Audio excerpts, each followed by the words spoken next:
No livro de Atos dos Apóstolos. Aleluia. Atos do seu capítulo 2.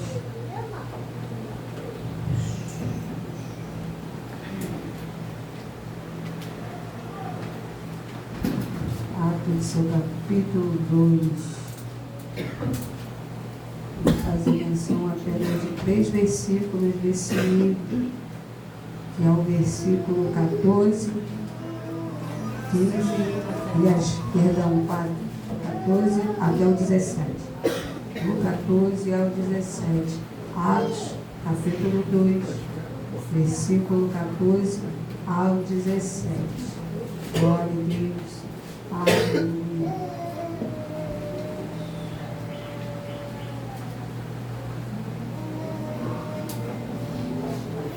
Glória a Deus. Aleluia. Amém? Podemos ler? Glória a Deus.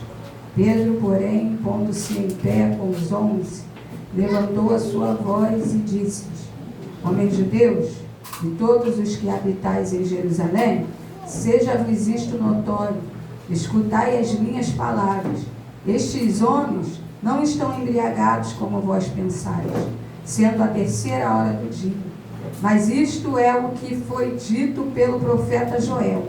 E nos últimos dias acontecerá, diz Deus, que do meu Espírito derramarei sobre toda a carne, e os vossos filhos e as vossas filhas profetizarão, os vossos jovens terão visões, e os vossos velhos sonharão sonhos. A igreja pode se assentar.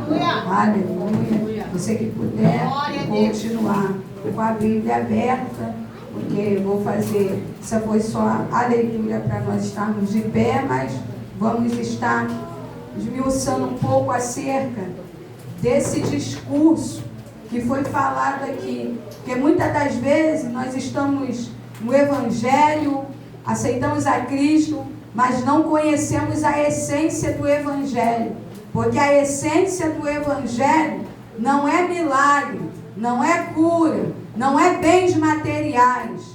A essência do Evangelho é a salvação da minha e da tua alma. É entender da onde viemos e para onde vamos. E o que somos enquanto estamos aqui como povo de Deus, como cristão. E isso só é reconhecido por intermédio da palavra do Senhor. A Bíblia vai dizer que Jesus, ele teve o seu ministério aqui na terra por 3 anos e meio. Jesus começou o seu ministério pregando, falando e praticando. Ele praticava o quê? Ele praticava milagres, mas não era para que as pessoas viessem até ele por conta do milagre, mas era para que as pessoas conhecessem ele através do milagre. Então, quando você vem para a casa do Senhor, você até pode vir com alguma dificuldade que você está enfrentando lá fora.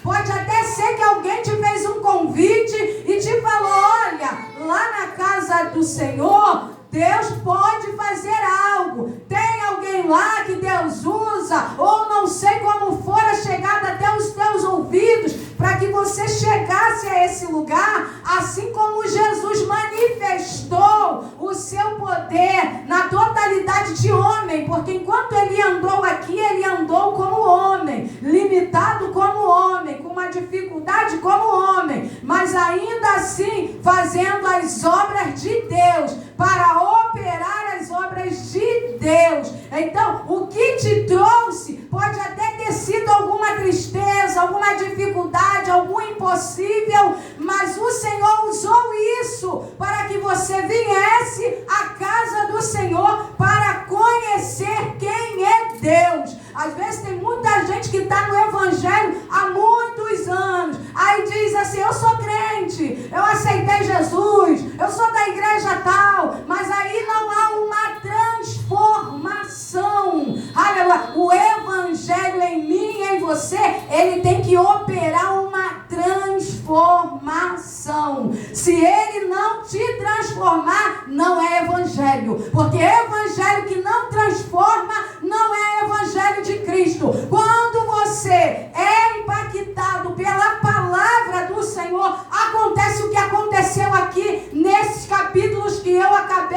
poder. O que estava acontecendo aqui? Jesus, ele andou, fez seu ministério, alcançou vidas dos discípulos, trabalhou na vida de homens, de mulheres, e quando ele estava indo assunto ao céu, ele falou para aqueles que estavam com ele: olha, ficai em Jerusalém, até que do alto sejais revestido de poder. Que poder era esse? Um poder que já havia sido falado lá no Antigo Testamento em Joel. O profeta Joel, ele vai retratar que vai acontecer, ele vai falar assim, ó: haverão dias, diz o Senhor dos Exércitos, que do meu Espírito eu derramarei sobre toda a carne, e os vossos velhos sonharão. Você vê velho sonhando hoje? Hoje em dia as pessoas, quando vai chegando uma certa idade, ela vai pensando assim: já passou o tempo de eu ficar sonhando com isso daí, já passou o tempo de eu ficar imaginando que isso vai acontecer. Isso era sonho quando eu ainda podia fazer alguma coisa. Ei, quando o sonho vem de Deus, é Ele que faz, não é você que faz nada não. Aí de repente você fica assim: já passou o tempo de eu alcançar isso. Mas se Deus falou para a tua vida que algo vai acontecer, é Ele que vai fazer acontecer, não é você não. Você não pode nada se de Deus não vier a confirmação e a testificação. Então ele vai dizer: olha, e os vossos jovens terão visões e profetizarão. Hoje em dia nós não vemos jovem tendo visões, a não ser visões panorâmicas. Aleluia. O que vemos é o contrário, né? Velhos idosos profetizando, profetiza para A, profetiza para B, porque para mim já não pode mais acontecer. E vemos os jovens sonhando com um futuro promissor, sonhando com alguma coisa que vai alcançar, com algo que vai atingir na sua vida, porque tem vida para isso, tem estrutura para isso. Então Joel, ele vai falar diferente, ele vai falar assim, ó: sobre algo que vai descer na terra, vai acontecer algo extraordinário, vai acontecer algo estrondoso, aonde toda a terra vai ficar falando disso que está acontecendo. Então quando Jesus fala para os discípulos: olha, vocês não saiam de Jerusalém até que do alto vocês sejam revestidos de poder. Por quê? Porque Jesus, ele ia sair, ele ia subir, mas eles iam ficarem ali com medo. O que era Jerusalém para aquele povo? Jerusalém era a testificação da vergonha, Jerusalém era a testificação da perseguição, Jerusalém era a testificação, aleluia, da humilhação. E tem hora que Jesus, ele fala para mim e para você: olha, fica nessa posição, fica nesse lugar, fica desse jeito, até o dia que eu vou fazer algo diferente acontecer, mas vai ser nesse lugar, no lugar da vergonha, no lugar da humilhação, no lugar da socarrice, no lugar da descredibilidade. É ali que eu vou fazer acontecer. E aí a pessoa fica angustiosa, fica ansioso: não, eu quero sair agora, porque eu estou passando humilhação agora, eu estou envergonhada agora, eu não estou aguentando agora, é agora que eu não estou aguentando. E o Senhor está falando: fica. Aleluia. A banda cega, fica, porque quando você fica, você obedece a minha palavra. E quando você obedece a minha palavra, você está esperando algo acontecer. Mas quando ele fala ficar em Jerusalém, ele não está falando assim, ó, fica de qualquer maneira, não. Ele está falando: fica, mas fica junto. Fica, mas fica buscando. Porque a Bíblia vai dizer aqui, antecedendo a palavra que eu li, que enquanto eles ficavam, eles estavam juntos, orando, buscando. A Bíblia vai relatar que são 120 pessoas no mesmo lugar, o tempo todo, orando. E isso foi varando 50 dias, aguardando a promessa liberada sobre a vida daqueles que ficaram. Ei, só tem promessa liberada para quem fica, não é para quem vai, não é para quem sai da posição, é para quem fica. E ele estava dizendo: fiquem, aleluia. Enquanto eles ficam ali, naquela posição, orando, a Bíblia vai dizer que era galileus, que eram pessoas de outros lugares, porque quando Deus, ele quer fazer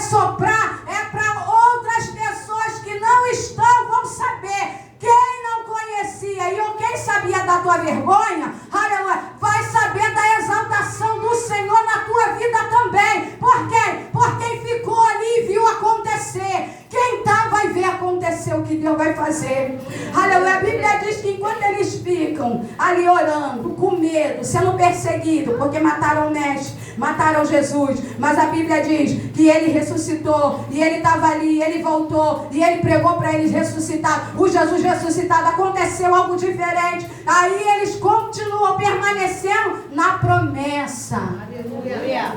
E Deus hoje manda te dizer: permaneça na promessa. Fica firme naquilo que Ele te prometeu.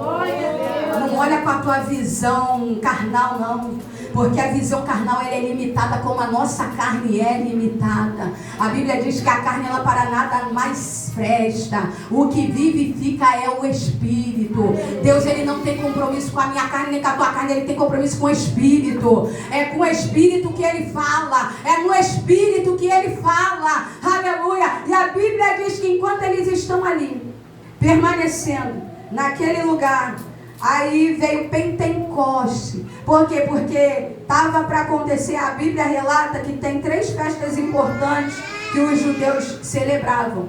A maior e a mais importante é a festa da Páscoa. É a Páscoa, Cordeiro Pascual, Jesus, né, o Cordeiro que já estava preparado mesmo antes da fundação do mundo. Essa era a principal festa. E eles ali curtiam aquela festa. E tinha a festa ali das primícias, dos pães asmos, que eles também curtiam. Mas aí depois vem aí a última festa, que era a festa de Pentecoste. E que festa é essa, pastora? Essa festa do Pentecoste é a festa que eles celebravam a colheita. Então eles traziam a primícia para o Senhor. Tudo que eles recolheram, eles traziam ali a 10ª parte, entendendo que foi o Senhor que os abençoou. E por isso eles teriam que devolver. Era uma forma de gratidão, é reconhecimento. Então, eu já abro um parênteses aqui. Dízimos é o reconhecimento de tudo que você tem e vem sobre a tua vida. Foi o Senhor que proveu. Você está devolvendo e dizendo para Ele assim, ó: eu te agradeço pela providência liberada sobre a minha vida.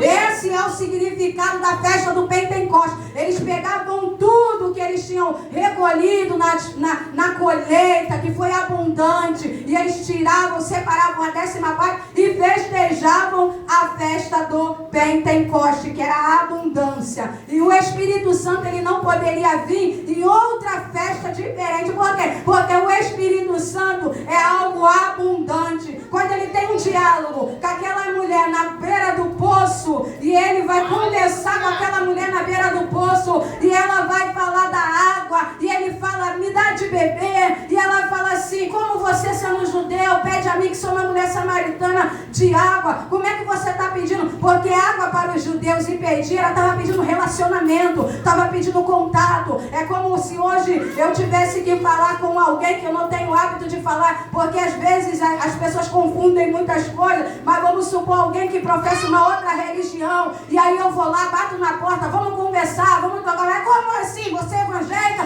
Vindo bater na minha porta pedindo um diálogo. Era como se tivesse esse negócio assim de diferença. Então Jesus, ele começa uma conversa para evangelizar. Aleluia. Deus, ele já nos ensinou como chegar a palavra dele naqueles que a gente quer que chegue. Você começa algo. Ele começou algo com aquela mulher, e aquela mulher olhando para ele falou assim. Aí ele falou assim para ela: olha, se você me pedisse água, eu te daria, mas eu te daria uma água diferenciada. E que água é essa que você vai? A água que eu lhe der do teu interior fluirão rios de águas vivas para toda uma vida. Aleluia. Por quê? Porque aquela mulher ela não vivia oprimida, aprisionada nos seus conceitos, nos seus paradigmas, naquelas dificuldades de julgamento. E quantas pessoas hoje estão vivendo esse momento de julgamento? Aleluia. Os da própria casa, mas que te julgam. Aqueles que deveriam te abraçar e que te levam para mais para baixo ainda. Aqueles que deviam estar perto de você te ajudando, são aqueles mesmo que te desprezam. E por isso você tem que achar situação. Quantas pessoas estão achando situação? Aleluia. Você fica olhando, deixa eu ver se tem alguém ali para me poder sair. Aí sai, não tem ninguém não, agora dá para me passar. Ih, tá todo mundo reunido ali. Vou ficar aqui, eu vou esperar o momento certo para me passar, porque eu já sei que se eu passar agora é o meu nome que vai correr ali, porque vão me ver e vão querer falar de mim. Quantas vezes as pessoas pessoas vivem oprimidas dessa forma. E essa mulher não era diferente, não. Ela ia buscar água na meio-dia. Por quê? Porque ela sabia que se ela fosse de manhã, as outras iam desprezar ela. E quantas vezes você, por medo de ser desprezada, até evita situações só para não ser desprezada?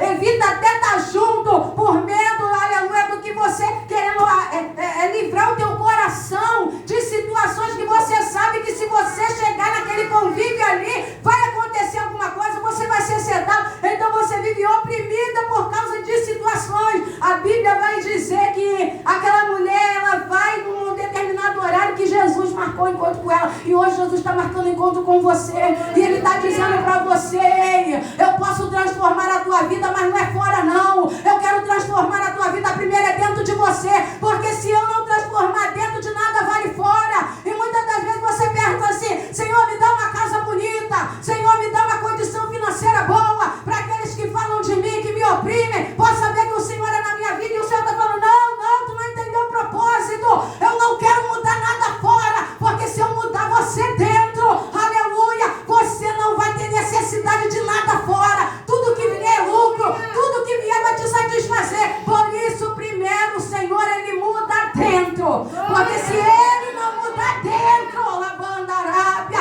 ei, fora de nada vai adiantar. Porque quantas pessoas, eu falo, ficam com sonho. Essa semana eu estava evangelizando a minha nora, eu estava lá em casa. Aleluia, a gente não pode perder a oportunidade, né? Eu evangelizo dentro de casa, lá de fora. Então ela estava lá em casa e eu conversando com ela. Aí ela falou de uma situação que estava acontecendo. Aí eu falei para ela assim: olha só, minha filha, engraçado, você quando eu não conhecia o Evangelho, você sentia uma opressão tão forte na tua alma. Aí ela balançou na cabeça aqui sim. Eu falei: porque o Espírito Santo estava descendo, né, na revelação. E a gente assim, na revelação tão forte, que aí você ficava pensando: se eu tivesse alguém comigo, eu não teria essa sensação que eu estou sentindo. Eu precisava de alguém que me amasse e que eu amasse também. Aí o que Deus fez na tua vida? Quando você foi numa igreja uma vez só, uma vez ela disse: eu não conhecia o Evangelho. Ela só foi conhecer o Evangelho a partir da nossa família. Eu não conhecia o Evangelho, mas naquela época eu fui e eu não sentia mais aquela opressão na minha alma, aquela vontade de ficar num quarto escuro com um casaco, sem sair. Naquele momento ali eu não senti, mas eu senti a necessidade que eu precisava de algo. Aí eu falei assim: você pensava assim, né? Ela é. Aí Deus foi lá e te trouxe o Kleber, te trouxe uma pessoa. Aí você, pô, agora eu tenho uma pessoa que me ama, que eu amo também. Nossa, agora eu tô bem. Aí daqui a pouco vinha aquela sensação de novo, aquele buraco, aquela lacuna. Eu preciso de algo ainda. Mas se a gente tivesse um filho, se eu tivesse um filho para dizer de meu, que eu amasse, que ele me amasse ali. E aí Deus foi lá e te deu um filho. Aí ela foi, desse jeito mesmo. Aí o filho veio, mas a lacuna ainda continua aí. Por quê? Porque essa lacuna só Jesus completa. Se Jesus não completar a lacuna que está na tua vida, não adianta você ficar pensando: se eu tivesse o melhor carro, se eu tivesse a melhor roupa, se eu tivesse o melhor namorado, se eu tivesse. Não, se você tiver Jesus, você pode não ter nada, mas você vai se sentir com tudo. Você vai se sentir com tudo. Basta deixar Jesus preencher aquilo que só Ele preenche. E eu falei para ela: só Jesus preenche esse buraco. Sabe por quê? Porque esse buraco é dele. Essa lacuna é do Espírito Santo. E eu quero falar sobre o Espírito Santo. Na minha última ministração eu falei sobre Jesus Cristo, sobre Zaqueu, sobre como é que Jesus entrou na casa de Zaqueu e como Zaqueu se comportou depois de Jesus ter entrado na casa dele. E agora eu quero falar para você sobre o Espírito Santo, o que ele pode fazer através do Espírito Santo. E o Espírito Santo, ele não precisa falar: olha, vem aqui, você vai ganhar um carro, você vai ganhar uma casa, Jesus, o Espírito Santo, ele vai preencher a tua alma abatida, angustiada, amargurada. Aquilo que ninguém pode fazer, o Espírito Santo pode fazer na tua vida. E a Bíblia diz que enquanto eles estavam ali, a descida do Pentecoste aconteceu. O que era o Pentecoste? É o Espírito Santo que vai derramando. Quando você está na presença do Senhor e você se entrega, você sente algo que às vezes você fica olhando para o falando, será que ninguém está sentindo a mesma coisa que eu estou sentindo? Não, é por causa da entrega.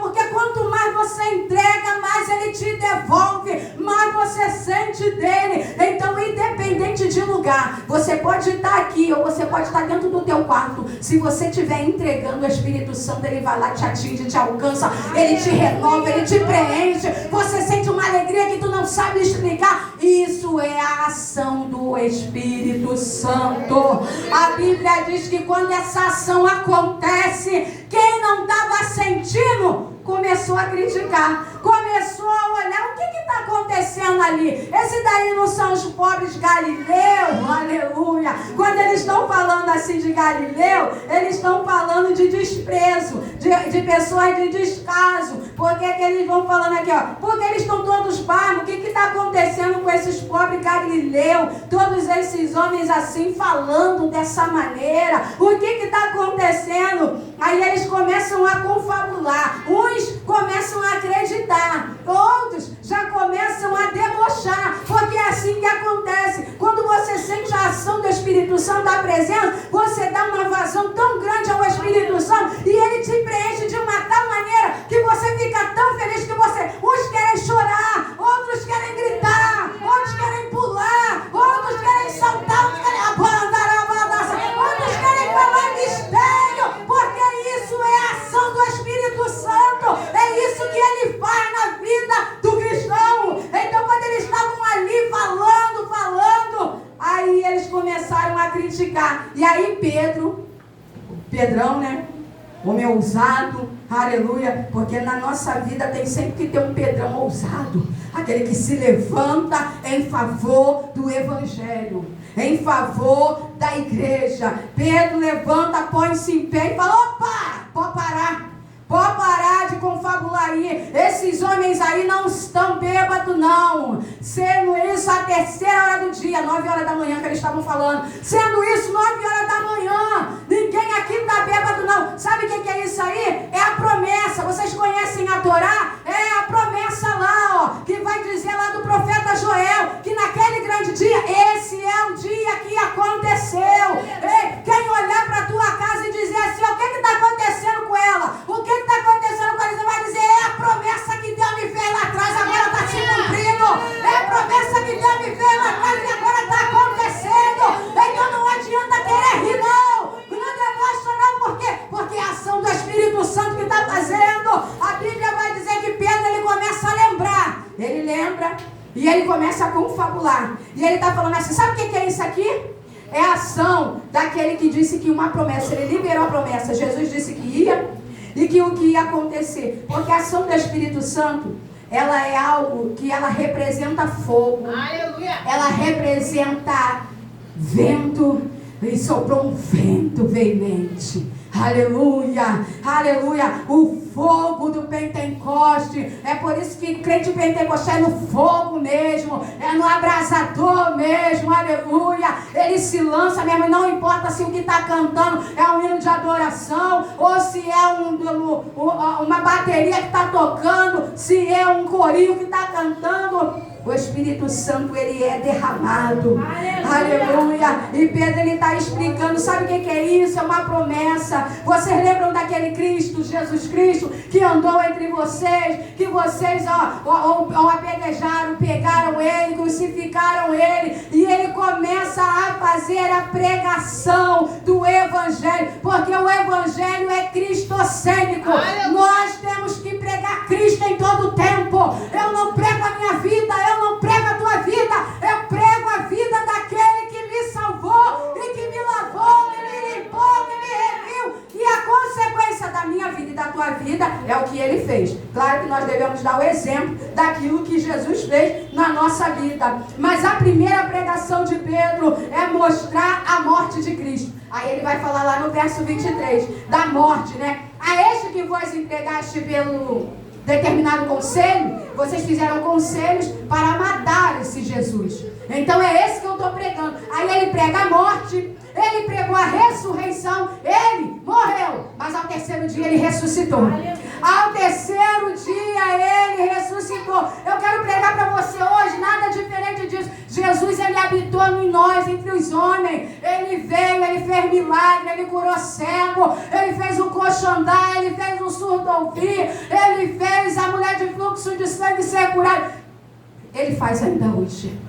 Ele faz ainda hoje. Aleluia. Ele me libertou, ele te libertou das trevas e nos trouxe para a maravilhosa luz. Essa é a pregação do Evangelho. E a Bíblia diz que ele falaria, ele morreu por mim, ele morreu por você. Aleluia. Mesmo antes de você nascer, ele já sabia que você ia vir. E ele foi lá e pagou um alto preço pela minha vida, pela tua vida. Mesmo antes disso. E aí Pedro pega a exaltação. E ele foi levado junto ao céu. Foi exaltado junto ao Pai. A exaltação de Cristo está lá. Ele está lá à direita do Pai, esperando, porque ele veio para ser julgado, mas agora ele vai vir para julgar. Então nós só temos um que pode nos julgar, é Cristo, é Jesus, ninguém mais. Por isso é que tem um louvor, nenhuma condenação há para aqueles que estão em Cristo Jesus, que não estão mais segundo a lei, mas segundo a graça de Deus. Então quando você aceita Jesus, alguém pode dizer assim, mas você, logo você, você fez tanta coisa errada. Você isso, você aquilo. Isso é a voz do acusador, do opressor, que quer te jogar para baixo. Você não pode se ajuntar com as irmãs, não. Não, você orar, você fazer as coisas na casa de Deus. Logo você, quem me transformou e quem te transformou foi Cristo. A maioria da pregação do Evangelho foram pessoas, homens e mulheres que erraram e erraram feio. Não erraram pouco, não. Se você for ver Paulo, o que escreveu as maiores cartas do Novo Testamento, foi o maior perseguidor de cristão, o maior assassino que teve. Mas também aquele ali foi Deus, usou ele purinho para falar das maiores evangelizações que nós temos hoje. São as cartas paulinas, São Paulo pregando. Então entenda uma coisa, não se diminua porque você está em Cristo, porque agora você é uma nova criatura. Estas coisas se passaram, tudo se fez novo, nova criatura. Então se é nova criatura, aquele que bebia não bebe mais, aquele que falava palavrão não fala mais, aquele tem que pedir a transformação. Enquanto ela não vem, é de fé em fé, é de glória em glória, caminhando com Cristo o tempo todo. Não adianta, vem um culto hoje, aí passa 2, 3, 4 cultos, aí fica difícil. Se você realmente quer estar em Cristo, você tem que pelejar, tem que permanecer. E a Bíblia diz que ele prega o senhorio de Cristo e ele prega o sermão da igreja. Oh, aleluia, glória a Deus. A Bíblia é a pregação do Evangelho. Então quando ele fala que esse é o Cristo que nos salvou, aí aquelas pessoas que estavam ali ouvindo, calcula tudo, eram 3.000 almas, entre mulheres e homens, só ouvindo chibatada. Não estava ouvindo, vai receber a chave da tua casa própria, aleluia, já ia falar eu sou não é isso, não estava pregando algo estereoticamente, ele estava falando de um Cristo que veio, que morreu, que sofreu, que foi crucificado, que transformou e que estava prometendo algo, que ele ia vir buscar a igreja lavada e remida no sangue de Cristo. Quando eles olharam, eles sentiram tanta dor no coração, nossa, eu crucifiquei ele, eu crucifiquei esse homem, eu fiz isso. Aí ele vai falar, vocês fizeram. Aí eles sentem tanta dor no coração, que eles falam, e o que nós podemos fazer para salvar a nossa alma?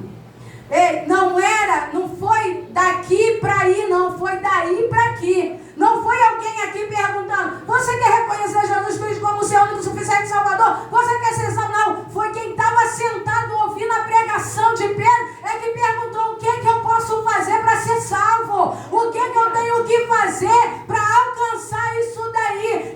A palavra do Evangelho, ela tem que bater no teu peito, de uma tal forma que você tem que entender, eu preciso desse Jesus na minha vida também. Sem ele eu não vou conseguir, sem ele nada vai acontecer. O problema hoje em dia para ser crente eu tenho que largar isso, eu tenho que largar aquilo, eu tenho que parar de fazer isso, eu tenho que parar de fazer aquilo. Não, para ser crente é muito difícil, não dá não. Difícil é ficar nessa vida que você está levando aí, de dor, de tristeza, de dor, de inconstância, da tua alma está presa às coisas, porque cativo é quem está no pecado. Você é escravo, eu não sou não.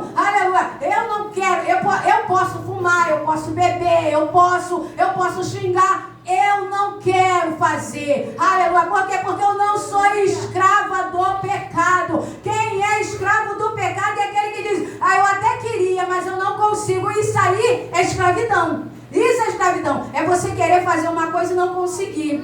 Aleluia. Você eu não consigo perdoar fulano. É escravidão. Por quê? Porque em Cristo você já libera. Porque você sabe que você foi perdoado. Eu fui perdoada. Você foi perdoado. Então em Cristo nós somos diferentes. Quando alguém olha para você e olha para mim, tem que ver uma luz diferente. Tem que ver você buscando. Você não vira anjo, nem eu vou virar anjo. Eu sou cheia de defeitos. Aleluia. Eu tenho os meus declínios. E a minha família está aqui, sabe? Eu tenho as minhas limitações. Como você também tem. Nós não viramos. Mas a gente vai lutando. A gente vai lutando a cada dia. A cada dia você vai lutando e algo vai caindo por terra. Você não vai abraçar algo do teu velho homem e vai continuar. Ele vai andar contigo. O teu velho homem anda contigo o tempo todo, tá? Você anda com o velho homem. Porque Paulo mesmo ele vai dizer: pobre homem miserável que sou. Porque o bem que eu quero fazer eu não faço. Mas o que eu não quero fazer, esse já está comigo. Aleluia. Eu não quero agredir, mas a minha vontade é de agredir. Mas eu não vou. Por quê? Porque eu já matei esse homem. Aleluia. Eu já matei, eu não faço mais isso. Então, o evangelho é mudança de direção, é transformação de posicionamento. Então, nessa noite, aleluia, eu quero que você entenda que a pregação do evangelho é para que nós venhamos aprender aqui e praticar lá fora. Quem está lá fora não abre isso aqui, mas quando olhar para mim, para você, tem que ver Jesus. Tem que ver a pregação do evangelho. Você está diferente, né? Agora eu sou evangélico, sou Cristo, agora eu aceitei Jesus, agora eu sou de Jesus. Menina, eu estou percebendo, você está com uma presença tão diferente agora, né? Eu não sei o que é que está acontecendo. Tu vai falar: é Cristo. É Cristo que fez isso na minha vida e pode fazer isso também na tua vida. As pessoas não estão preocupadas se você está com uma melhor roupa, com uma melhor calçada, com uma melhor... As pessoas estão olhando para você, querendo ver Deus em você, com uma presença que tem que emanar de mim e de você. Mas como é que essa presença emana? Ele vai falar: arrependei-vos e seja batizado. Quantos hoje se arrepende, vem para a igreja, mas são amiguinhos do evangelho? Não quer viver o evangelho na íntegra.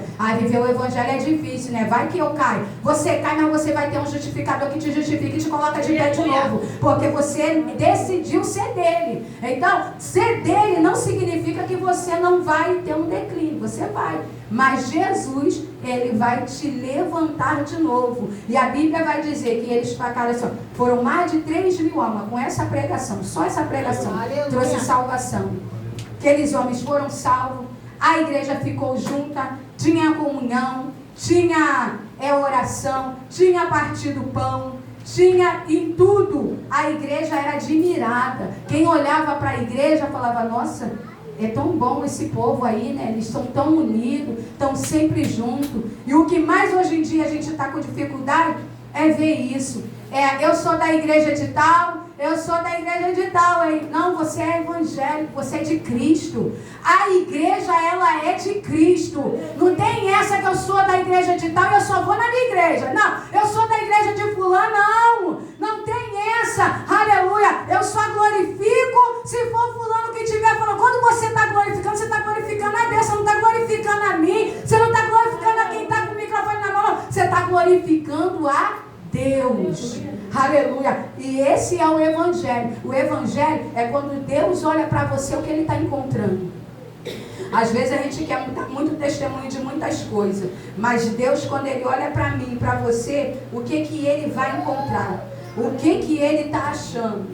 Aleluia. Então nessa noite, que seja uma noite de reflexão, tanto para crentes quanto para não crentes.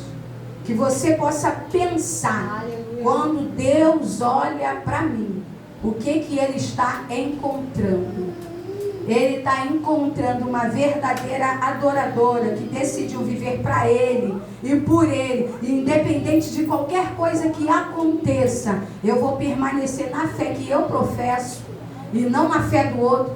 Porque eu estar na fé do outro, enquanto eu estou bem com o outro, eu estou bem com Deus. Mas quando eu fico mal com o outro, eu estou mal com Deus também. Não, eu posso estar bem, eu posso estar mal, mas eu tenho que estar bem com Deus. Eu tenho que estar bem com o céu. Aleluia. Posso estar me arrastando, mas eu estou glorificando a Deus, porque foi Ele que me salvou. Foi Ele que me remiu. É para Ele que eu vou voltar. E quanto a você que aí pensa, ser cristão, eu preciso me libertar de muita coisa. Sozinho você não consegue, não. Só Jesus liberta. Só Jesus salva. Só Jesus resgata. Então não fica você pensando assim, quando eu largar isso, eu entro para a igreja. Você nunca vai largar isso, porque o inimigo não vai deixar. Quando eu parar de fazer isso, aí eu vou para a igreja. Porque para a igreja é coisa séria, né, irmão? Não pode ser de qualquer maneira, não. A maior desculpa, a pessoa, né? A hipocrisia. Se a igreja é coisa séria, né? Não pode ser de qualquer maneira, não, ei?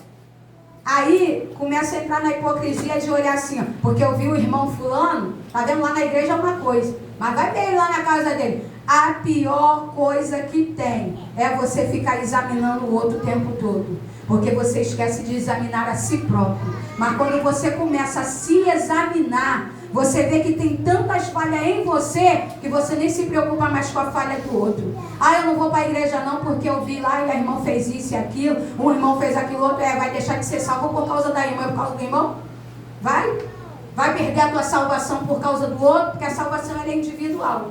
Ninguém vai ser salvo por outro, não. A salvação ela é individual. Então, hoje, que você possa entender, o Espírito Santo me ajuda e te ajuda. O tempo todo Ele nos ajuda. Porque aqui não tem super crente, não tem maravilha, não tem super-homem, não. Aqui tem um povo que quer morar no céu e quer uma transformação e vai buscando isso por meio da palavra, porque quem salva, quem liberta ainda é a palavra. Então não fica você pensando, vou lá no culto do poder, porque a irmã no poder Deus vai falar a profecia lá para mim. Não, a maior profecia é essa que está sendo pregada agora, que o Senhor está falando aí na tua alma aí, está falando aí no teu subconsciente aí, e não está tendo ninguém vindo marchando e dizendo, eu que te digo isso e aquilo e aquilo outro, mas está dizendo na tua alma, ei, eu quero salvar a tua alma e você precisa de mim, e eu quero entrar na tua casa, eu quero entrar dentro de você, eu quero transformar a tua vida, e depois que eu te transformar por dentro, você não vai nem mais se preocupar com fora, porque fora, quem olhar para você vai dar testemunho, e é isso que Deus quer fazer. Deus, Ele quer te salvar, Ele quer te restaurar, Ele quer te resgatar. Todo mundo aqui que disser assim, eu fui salvo, nunca vai dizer que era salvo, que foi salvo no momento favorável. Não vai. Não vai. Eu fui salvo, eu gostava de baile, eu gostava de falar alto, ainda falo alto, né? Vou me ponderando ao pouco, porque ninguém viu anjo. Ninguém. Mas tem coisas que não dá para fazer mais quando a gente é cristão. E isso a gente tem que buscar em Deus. Não dá para viver assim. Mas não mude o seu posicionamento como cristão, como servo de Deus. E você entenda, eu preciso de Jesus na minha vida. Eu preciso de Jesus na minha casa. Porque através de mim, através da vida da minha mãe, eu fui alcançada, minhas irmãs foram alcançadas. Cada uma tinha um jeito, cada um tinha um estilo de vida, né? A mais velha era barraqueira e não tinha esse negócio, tudo com ela era no pau. E Deus foi tratando, e hoje em dia a barraqueira não é mais barraqueira, aquela que brigava não briga mais, a pessoa fala com ela alto e ela vai chorar, por quê? Porque a vontade era bater, mas não pode mais bater, vai chorar nos pés do Senhor, e o Senhor vai transformando, e depois que ela se sente assim, nossa, eu não fiz nada, glória a Deus, eu consegui, né? A mais nova continua ainda ponderando, calma aí, norma marasmo, até todo tempo todo, já era para ser crente há muito tempo, né? Aleluia, e eu não preciso nem te falar, né? Quem me conhece já sabe, então é por aí, a gente vai de fé em fé e de glória em glória. E eu quero louvar a Deus. Aplauda o Senhor por esta palavra. Eu quero agradecer a Deus, né? Porque eu convidei meu